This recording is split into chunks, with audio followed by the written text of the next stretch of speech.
If you're in the UK right now and you're thinking enough is enough, maybe it's time to consider packing your bags and starting afresh somewhere sunnier, somewhere healthier, and maybe a little bit more relaxed.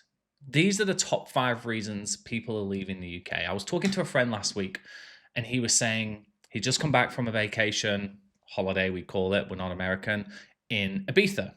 And he was looking at Ibiza and going, you know what? I really want to live here. And he has decided that he's going to make the transition from England to Spain. And a lot of people are doing it. There is a bit of an exodus at the moment. It's very topical. A lot of people are talking about it. A lot of news articles are writing about it. People are leaving the UK.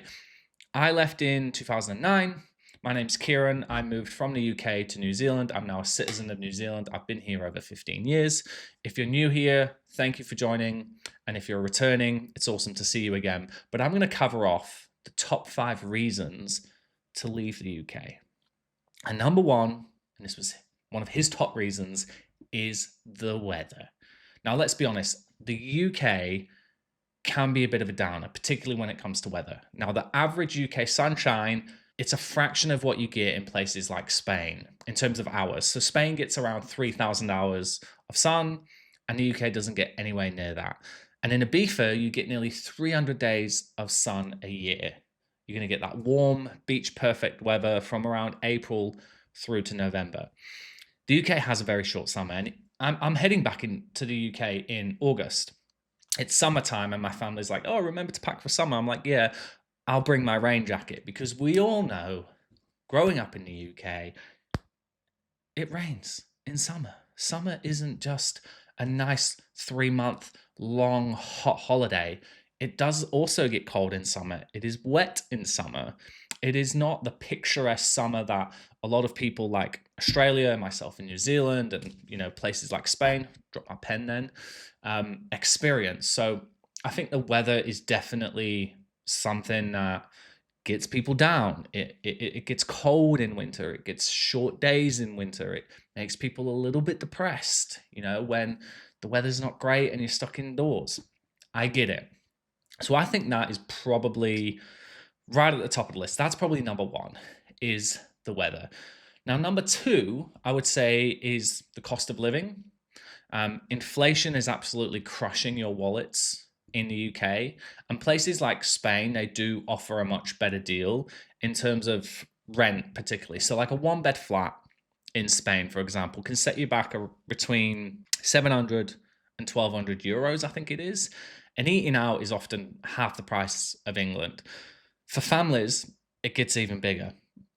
Parents report that childcare can easily drop from £1,800 a month in the UK to around 200 euros in Spain. So childcare is cheaper in Europe as well. Similar situation to New Zealand. We get a set amount of hours free childcare when you've just sort of putting your child into childcare, but I wouldn't say childcare is cheap in New Zealand. It still is quite expensive, but we do get a certain amount of free hours. I'm not sure if that's the same in England. I haven't quite looked into it, but the cost of living, financial freedom, eating out, all that type of stuff comes into play when you're considering moving overseas.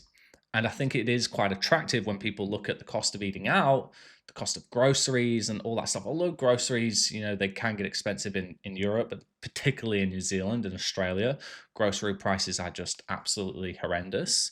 I would say groceries are definitely cheaper in the UK. But if you're in Europe, you're going to be able to find cheaper alternatives. The third reason I think people are leaving the UK is probably the work-life balance. Now, the UK has that sort of 9 to 5 culture and mentality, in contrast to other countries in Europe that are not shy about enjoying those sort of sunny siestas, long lunches, and that social life. I'd say it's pretty good in New Zealand. There's definitely an element of that 9 to 5 grind, but we do, have the sort of long lunches. One thing that really surprised me was when I moved to New Zealand. So I was working in a factory, this garlic bread factory. I was making garlic butter, and they'd put it into the garlic bread and wrap it up and send it off to Tesco. But I remember in the canteen, there was a machine and you had to put 20p in to get a cup of coffee or a cup of tea or a hot chocolate. It was 20p to put in, and then they had a vending machine next to it, which had like bacon sandwiches and crisps and whatnot. But I never had free tea and coffee. I don't know if it's the case now in England. When I got to New Zealand, my first job was actually working on a port. We had kiwi fruit coming in from the kiwi fruit orchards, and my job was to stow it away in the bottom of a ship. In the cafeteria, there was a hot water like canister which gave you instant hot water, and next to it was tea, coffee, and then in the fridge was the milk. And I was like, well, you don't have to pay for this. Like you just go in and just scoop in your coffee, and everyone was just like, yeah, that's like normal free tea and coffee. Then when I got a job at a retail job and then a job in advertising and marketing, they also had the same thing. They had actually in marketing, we have a coffee machine in the office, and you go down and it had, your mochas, your cappuccinos, your hot chocolates, everything was provided. It was all free. Now, look, it might be the case for some places in England, but in my experience, when I was working there, nothing was free. You had to pay for everything. So I think that sort of lifestyle and work-life balance, working environments, you can definitely find better places than England, but don't be afraid to also find worse places, particularly in Europe.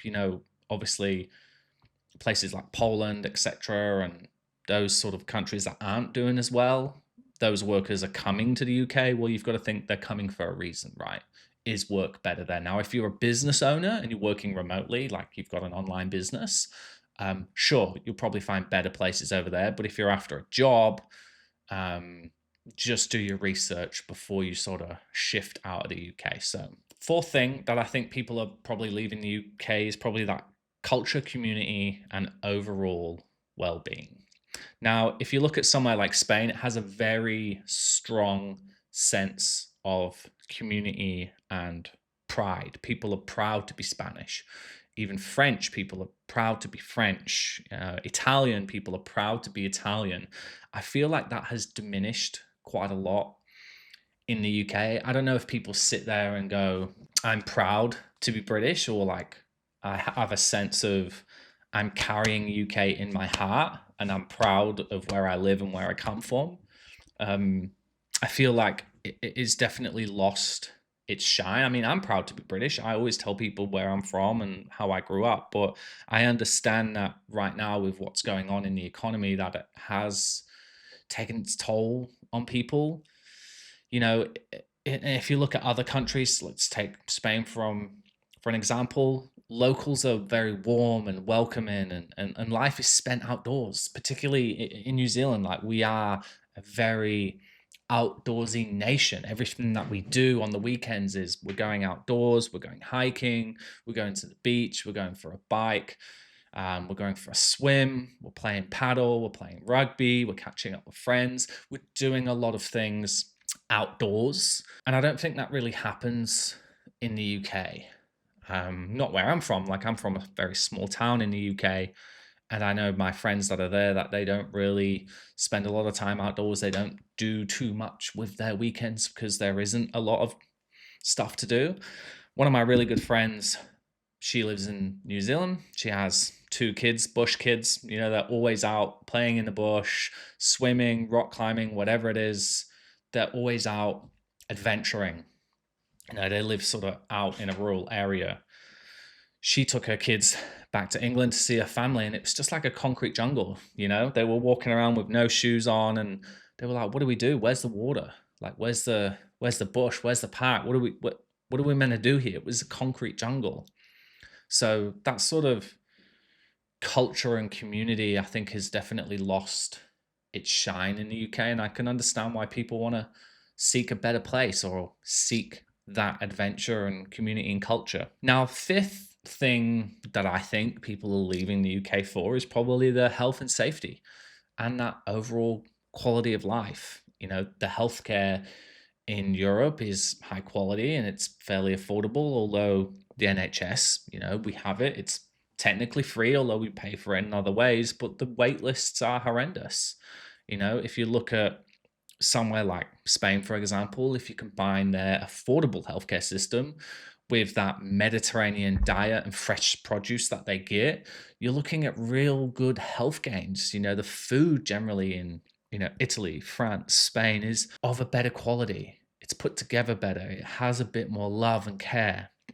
Not saying diet's bad in England, but I'm just saying that the food that we eat is very processed. And it's causing our health issues, and it's a strain on the health system. And the health system's really clogged. It's really slow. Although, yes, it's the NHS, it's free, you don't pay for it, but you might wait 18 months just to get seen, just to get something fixed. Safety is definitely an aspect. Families in areas like Europe, Spain, France, they all say that they never have to worry so much about crime the way they did the back in the UK. Now, the UK is going through a bit of a crime spree. I'm constantly seeing things on my feed talking about the crime rates and gangs and knife crime in the UK, and it's something they really need to get a handle of, because if they don't, it's going to push more people away. And in New Zealand, I've always felt super, super safe here. I've never had any issues in terms of crime where I live. Very safe neighborhood, very safe area. Policing is awesome. The little interaction I've had with them.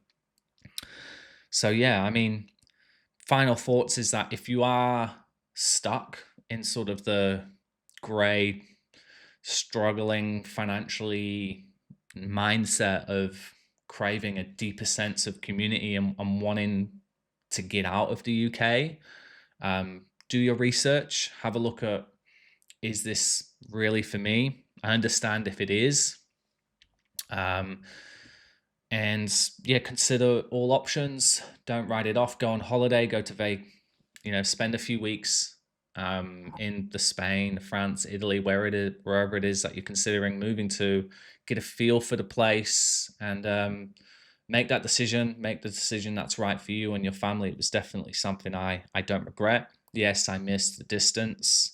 I miss my family because they are so far away. And that was one thing I said to my friend, would you consider New Zealand? He loved New Zealand. He's been to New Zealand, but it was just very far for him to take his children away from the sort of family support that they had and they would still get if they moved to Europe.